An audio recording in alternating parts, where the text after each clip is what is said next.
ഇത് നമ്മൾ ഒരുമിച്ച് എസ് പി സിയുടെ ലിക്വിഡായിട്ടുള്ള PGR വളങ്ങളാണ്. നമ്മൾ ഒരുമിച്ച് മിക്സ് ചെയ്ത് വെച്ചിരിക്കുകയാണ്.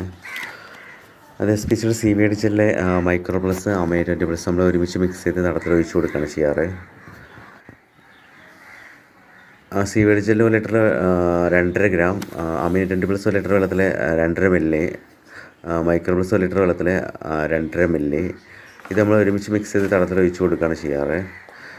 ഇവിടെ 4 മാസം മുമ്പ് എസ് പി സിയുടെ വളപ്രയോഗം ചെയ്തിരുന്നു. എസ് പി സിയുടെ PH ബൂസ്റ്റർ, ബയോഗ്രീനും ഭൂമിത്ര അത്രയും നമ്മൾ ഒരുമിച്ച് മിക്സ് ചെയ്ത് തടത്തിൽ 3 കിലോ വെച്ച് ഒരു പ്ലാന്റിന് കൊടുത്തിരുന്നു.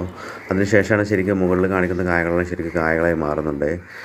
താഴെ കാണിക്കുന്നതെല്ലാം കരിഞ്ഞു പോവുകയാണ് ചെയ്യുന്നത്. ഇത് എസ് പി സിയുടെ വളപ്രയോഗം ചെയ്തതിന് ശേഷമാണ് മുകളിൽ ശരിക്കും കായ വരുന്നത്. ഇത് PH ബാലൻസ് ആയതുകൊണ്ട് മാത്രമാണ്.